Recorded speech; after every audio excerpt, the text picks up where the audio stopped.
For this next topic, we're going to have some national quantum updates. George Thomas, our Chief Innovation Officer, is going to facilitate that. With that, please welcome George back.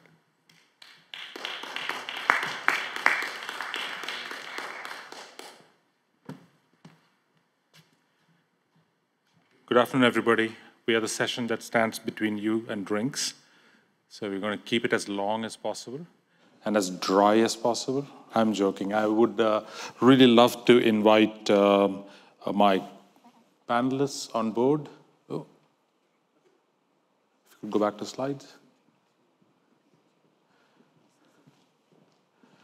I'd like to invite to the stage, thank you, please be careful, Mayra von Houts from the Netherlands, Mika Takagi from Japan, and Johann de Silva from the United Kingdom.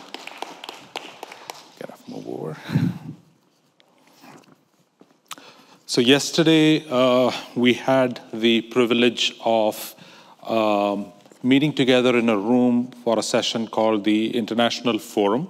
And this was the second time we had done it. The first time we'd done it was in 2022 at the last Quantum World Congress. And really that was mainly focused on government delegates, primarily from the national arena. We had 18 countries, I believe, participate at Quantum World Congress last year, and 11 of them were represented at last year's International Forum. And the discussions were kind of to get started with getting a deeper understanding about what was happening at the national level, from an investment perspective, from a policy perspective, from how economy was getting driven forward, from startups to entrepreneurs to established companies. And that led to a lot of very serious, interesting discussion that have then followed up with actions that happened both at that larger level as well as individual silos within it. And so for this year, we took the lessons from last year, a lot of the dialogue and some of the actions from last year, and expanded the concept of what we wanted to do. So the 2023 International Forum, we had invited enterprises, academia, research institutions, media, and others in the room to really talk ecosystems, to really talk collaboration, and to really talk about the opportunities and challenges that we're standing in the way for us to progress this as an industry. And to define what we mean by industry a little bit, when we talk about any particular industry, and you could replace the word quantum with teleportation, it doesn't really matter. But if you talk about an industry, it's usually two kind of halves to it. There are the people who build the things that end up being the tools, and then there are the people who buy and people who use it, usually the same, but sometimes different. So one category are the builders, and the other side are the users and the buyers. And in any kind of technology that one would bring and do, getting those two communities to work together faster accelerates the pace of adoption, assuming that the tools meet the need of the industry or the sector that is being looked at. So we spent time at the International Forum yesterday exploring some of these topics, exploring the commonalities we have across nations, and exploring some of the differences that we have across nations at this tri-level area. So it's the government level, it is the enterprise level, and it is the research and academia and all of the institutions that kind of make up that level. So across these three-tiered cake, across countries, is really where the magic happens with what we do. And quantum is especially a challenging subject, primarily because it's not just one thing. It spans engineering, it spans technology, it spans computing, it spans algorithms, and it really spans the concept of trying to drive value in sectors as diverse as financial services to aerospace. So that's really the challenge that we have, and the pace of development has tremendously increased over the last 5 to 10 years, and quantum itself is divided into domains. What's good in compute is completely different in sensing. It's completely different in network. So that's the level of complexity we have in this kind of single topic that we have chosen to define as quantum. So the discussions yesterday were with this kind of broad audience. There were about 89 delegates in the room yesterday from 16 countries. And then enterprises which were not classified by countries irrespective of origin. And the discussion was varied, lively. And I'm really pleased today to have 3 of the delegates on stage. And what we are planning to do today is just kind of go through some of the questions that we talked about and get their thoughts as a readout, as it were, for those of you who were not able to attend the session yesterday. So that's the general theme of what we are attempting to try to do here today. So with that, let me go ahead and get started. The first kind of topic that we spent a bit of time discussing of the 3 hours that we had together yesterday in the group was around sustaining investment and increasing value. So let me kind of pose the question to the delegates, and you feel free to jump in with whoever wants, about, given all the complexity of the nature, given complexity of quantum, given the diverse nature of each nation's ambition within the space, could you kind of share some thoughts with regard to where, what the delegates said and what some of the readout was? Yeah, so I'll get started. So my name is Mika Takagi. I represent the Ministry of Economy and its funding agency called NIDO here in Washington, D.C. I was here last year to attend the same panel as well, so I could kind of see how the conversation evolved from last year to this year. And with the investment, I can talk about the government investment that was mentioned during our conversation yesterday. So from last year, quite a few countries did some announcement of new fundings. For example, Germany said, billions of dollars of euros through 2025 to invest in quantum arena, and also Denmark, a few million euros to be spent over the next 4 years. And also Korea mentioned that their investment was large already, but they're going to increase that for 20% by 20% this year in a billion US dollars scale, if I understand correctly. And UK also billion pound scale investment over the next 10 years. And Canada, a few $million in funding over the next 5 years. And also Finland said it's recently approved 70 million euro investment, and for qubit computer and also quantum tech, the iHub. And also Japan is going to spend a few million US dollars scale to do a new center. So there was a lot of announcements since last year, and the governments have been investing in this field, making infrastructure and the environment for companies to use, and also creating some hubs in some countries. And also I could see some multi-agency approach that was taken by a few countries. Because, for example, in some country, the investment started from the Ministry of Education, but now it's the phases, different. So Ministry of Commerce or Economy is being involved. So that kind of advancement, I think, is happening now. I think the other side of the discussion was the venture capital side of the equation. Investment is down 50% in 2023. We've seen the number of startups reduce globally. Government funding is available, but there's not necessarily enough companies to invest in. So funders are talking about concerns over the maturity curve of the technology, and where are the products? Where are the end user products? So we've seen a really positive uptick in sort of continued government support and new support for quantum programs, but now we need to sort of think about what's happening in the actual startup landscape itself. So. Yeah, there was a question about how the government money can lead private investment. So I think there's that ongoing question about what do governments really do through their programs to support that ecosystem, that industry ecosystem.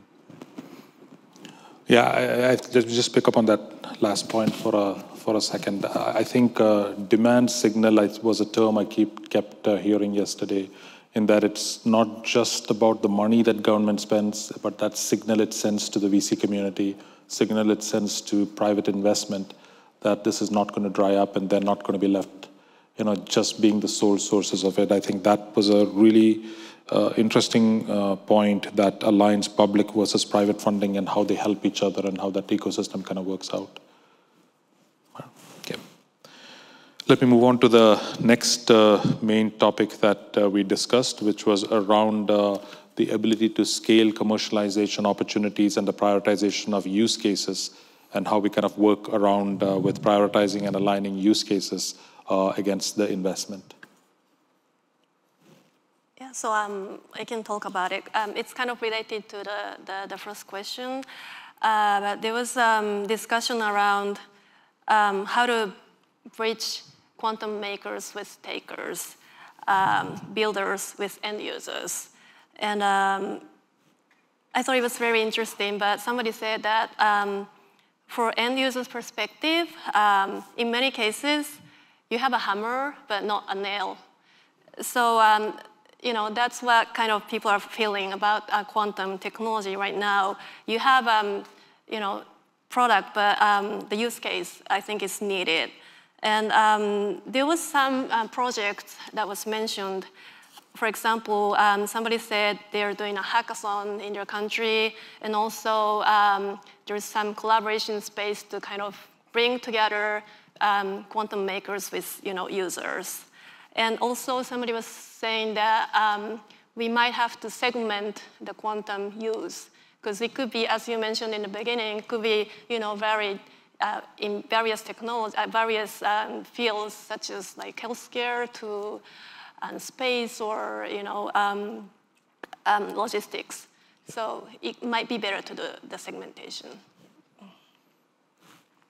Mayra, Johann, anything to add? No, I think that covers pretty much most of what we talked about. Excellent. Which, you know, then brings up the third big topic that we had, which was around developing talent and workforce. You know, bottom line consensus in any emerging technology, quantum is no different. It's just not enough people. There's not enough people of the right types. There's not enough mix. And even when there is, it's not concentrated in the right places. So the challenge, you know, this was a big topic of discussion on how to align, how different both, we had a point of view from enterprise, we had a point of view from government, we had a point of view from network organizations. Could we talk a little bit about some of the discussions on workforce? Yeah, I can say a little about that. I think on some of the topics, there were, of course, different conclusions, but I think on the topic of workforce, everybody agreed there is not enough talent for everybody, and everybody looks for more talent. So finding adequate talent obviously remains a challenge for almost every country and every institution. And what was mentioned is that there might be the need for a larger and more formalized effort in workforce development, or maybe more efforts in exchanging talent also between nations. So I think it's also very good to have an international forum and an international dialogue like yesterday, because the exchange of talent between countries can really help also to develop more talent and also to prevent shortages in the wrong regions, etc. What was also mentioned is that, of course, all the structures and incentives has been largely aligned, mainly with the academia, because most of the quantum industry obviously revolves around the university hubs. So that was mentioned several times. But you could also look, for example, at vocational education and not only at academia. And also people say that enterprises might be too reliant on academia now for innovation, and that there should also be a broader view on that. I don't know if my panelists have anything to add. Yeah. Well, I mean, just, yeah, it's really interesting, you know, from a UK perspective, we've established, or we will be establishing a quantum skills task force to do exactly that. You know, we've had, over the last 10 years, some really successful programs through our centres for doctoral training. We've trained hundreds of master's students and PhD students, but that's not necessarily what the ecosystem needs anymore. You know, we need engineers, we need technicians, we need people from adjacent sectors who have the right skills to help with the translation problems that quantum now has. So I think more of the same is not necessarily the solution going forward. And one of the really interesting things when you talk about talent is, you know, the natural biases for talent that is new developed talent. So, you know, for your universities, getting high school students in, getting PhDs in, but there's a whole swath of talent in an industry like ours that is existing mature talent in adjacent industries that could be skilled up in a much faster fashion to kind of get them in. And there's a general lack of focus on how to kind of align that end of the spectrum. So data scientists getting, you know, pulled back, and engineers, manufacturing folks getting pulled back, and the structures in most most of the countries around the world don't have a natural alignment to, I hate to use the word reskilling, it's really a lot broader than reskilling, but improving skills of people in certain industries to show them the opportunities to move forward. And one of the things that quantum might allow, given the complexity of it, is a better, broader kind of ability to do that. But I will point out that one of the challenges that did come up is how hard that is to do. How hard it is to do. Everybody recognizes it as a problem, but it is really hard to do because we have all of these built structures over the last 100 years that are resistant to making changes, because it would need to be some level of drastic change to kind of change that. Everything from corporations hiring people. You hire people from certain universities because that credential has a certain value to it. So if you just go digital credentials, how do you validate the value of it? So there's a whole it's a very complex environment to kind of do, and I think I suspect will remain front and center in lots and lots of conversations post this session to try to figure out if there are ways to kind of help each other. Yeah, maybe share best practices between countries. For example, in the Netherlands, we set up like talent and learning centers that are connected to the universities who are very strong in quantum research. And then the goal of those talent and learning centers is, for example, also to connect with vocational education. And for example, if you're a first-year student, you can follow a course in quantum mechanics first year, and then you can share your knowledge with maybe interns, and then create those centers to just exchange knowledge also between different academia levels, but also with vocational education, for example. Yeah, I mean, I think we'll need to see, probably a lot more programs that move people not just between academia and industry, but internationally as well. I think those we'll need to start to build out those programs to really make sure that that can happen. Yeah, another topic we had discussed on this front, we discussed in 2022, we brought it up again this year. Again, very difficult to do, was this concept of skill rotation. Which is kind of an idea with, given the shortage of talent, is there a better way to rotate skills between hubs, between certain topics, given that there are so few of them in certain ways to kind of do it. Again, topic is brought up as again, something we need to talk a lot more about, but very challenging to do in the structures we have. I mean, we have structures like fellowships and things like that, but they tend to be only within academia. It's tough to do in enterprise when you're trying to hire somebody from academia to get them productive on day, 100, 180, whatever. It is still very difficult to do, and then how do you rotate it? That remains a challenge that I suspect we will have lots more discussions about. Let me move on to the next topic, which was around ethical considerations and implications. Quantum again, like in just the immediate past, AI before it is one of those areas that will have a profound impact on society. We don't know what that is today, but we know it will. So how do you be deliberate in considering ethics as we design, as we buy, as we build, as we invest? Was a big topic of conversation at the forum, and perhaps the delegates can share a few thoughts about that. Yeah, of course. Yeah, the ethics topic loosed a lot of opinions, I think. I think it was recognized that the ethics of quantum technology is, of course, really important, but there was also the call for a balance between like free for all and also total control. I think there was some fear of regulation or regulate too soon or over-regulation, and I think that was recognized by almost everybody. It was said, yeah, regulation can be harmful when started too early, but you should also not start too late. So the ethics conversation is, of course, critical. There are obviously some powerful global actors that do not share the same view. But on the other hand, what was also said is that ethics is not all bad. You can also focus on quantum for good and what quantum can do for society instead of protecting against.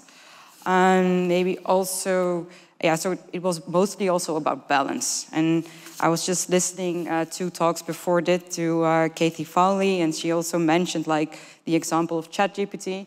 I mean, we talked for years about regulating AI, and then ChatGPT came along, and I think she even said in Australia it became a barbecue stopper, which I found really funny. But so you can talk about it for years, and in the end, the technology is going to do a completely different thing. So that's also for the ethics conversation really important. And also with quantum now, we have no idea what the impact will be. I mean, there's no use cases for everyday lives at the moment. So yeah, what will it do? Anything to add? Yeah, I mean, I think that point about early regulation and not really knowing what the impact will be is really important. So, you know, from our perspective, we've commissioned our Regulatory Horizons Council to conduct a review into quantum so that we can stop and think and actually maybe look around, see what lessons we've learned from other tech sectors that have moved forward and actually think about where we should be focusing our attention. There's lots of forums around the world, multilateral forums, where these things are being discussed, but sometimes I think it's good to just take a pause and actually realise that we're talking about something that's quite uncertain, and we should do a bit of sort of prep homework and just see what lessons we can learn from other sectors before we dive into regulating or thinking we know where the regulation should be applied. So I think that's a really key point from that. Regarding ethics, I think there's like risk mitigation aspect, but at the same time, ethics talk could be about how could quantum benefit the society. And I think, George, you mentioned about that yesterday, but last year there was a student, I think she was from high school. She was from high school. So high school student raised her hand and say, what can quantum do for us? And that question kind of like blew our mind last year. It's still like, in my mind. And, I think we kind of have to start addressing that question as well as to talk about the risk and mitigation. That's right. I do want to give a shout out to Srimaya Penditi, she was in 10th grade last year when she asked that question. So this is like, as Mika-san said, it blew our mind at the end of last year's conference. And we've been thinking about it ever since in a lot of the conversations and dialogues that have happened about ethics. And what is it going to be used for her generation was literally the question. So let me kind of do a couple of quick bucket type of discussion topics. First is, across everything we talked about yesterday was this topic of challenges. What do challenges and constraints that kind of came up as things we have to overcome as a global community in cooperation and coordination among like-minded countries? So maybe we can spend some thoughts on challenges. Yeah, so I can talk about it. So we mentioned this in our conversation already, but I felt that use case creation is what's most needed now, considering the stage that we are at. And for that, I thought it was interesting to hear somebody saying that government could be the buyers and send signals and kind of price this technology in the real use cases. And I think that's something that we can start thinking about. Yeah, I mean, I think it's, in many cases, we're right at the start of that journey where, you're trying to ask parts of your government to think about what problems quantum might solve for them. And, that they need to be realistic and pragmatic and actually do some real thinking to figure out where those may be. So this idea that we don't create false use cases or service false solutions, I think is really important. But we do sort of seem to be at the start of that journey from a government perspective. We'll be really careful. We'll need to be really careful about how we drive that forward.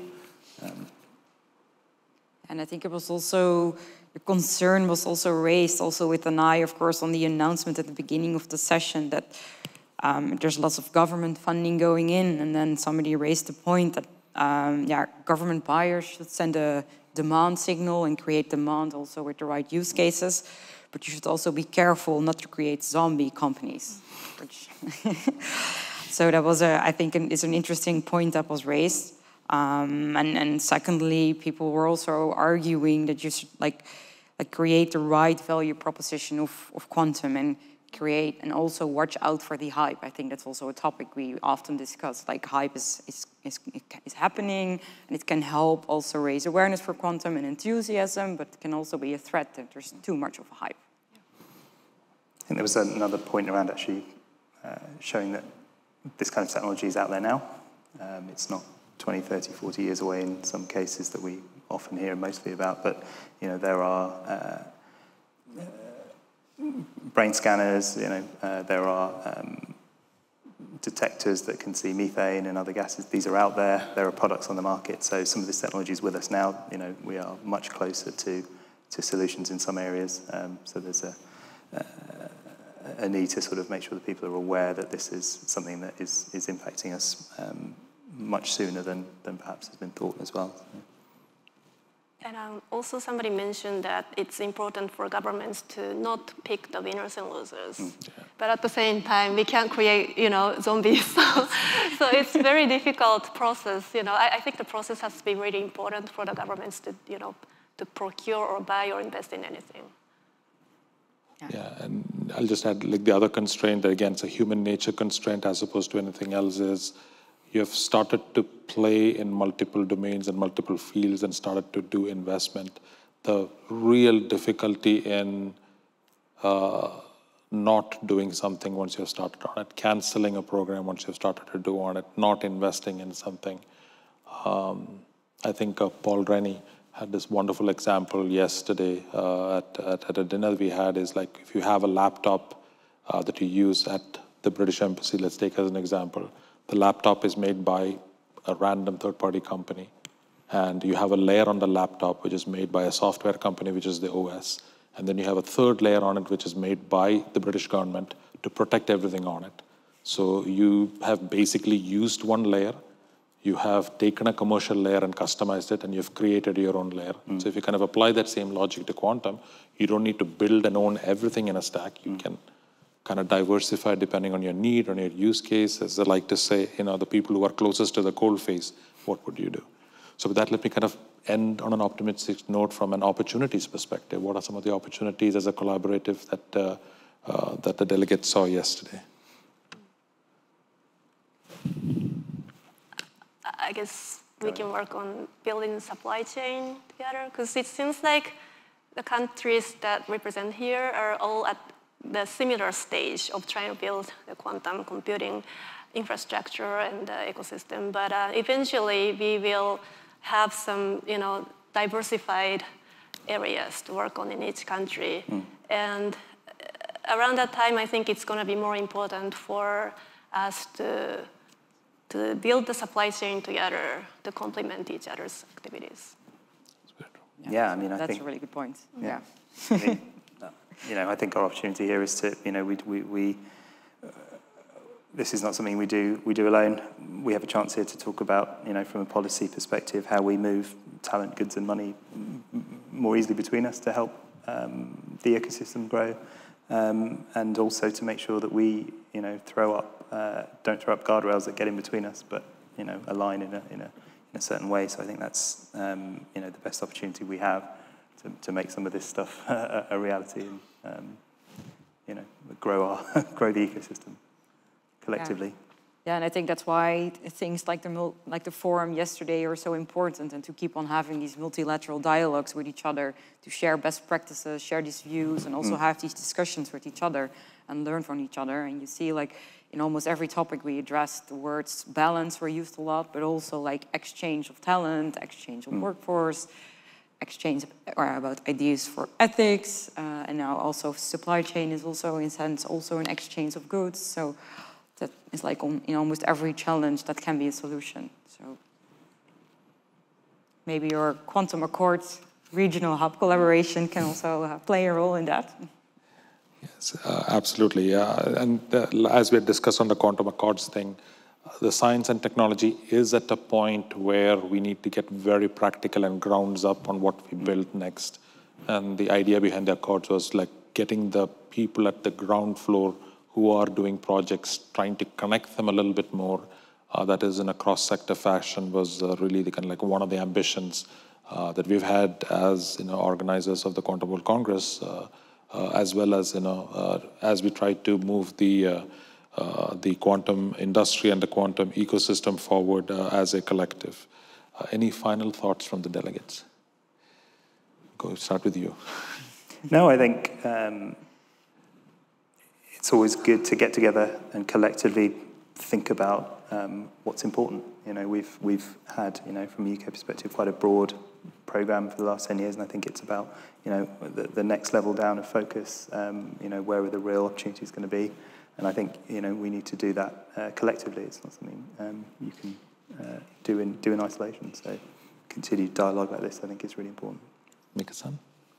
I hope that you have this event next year as well. You know, you have to keep doing it. Yeah, looking forward to next year. And yeah, indeed, I think international collaboration is key. And I think that's one of the themes of this conference, so that's great. Looking forward to that. Thank you so much. Let's give a warm hand to the delegates. Thank you so much.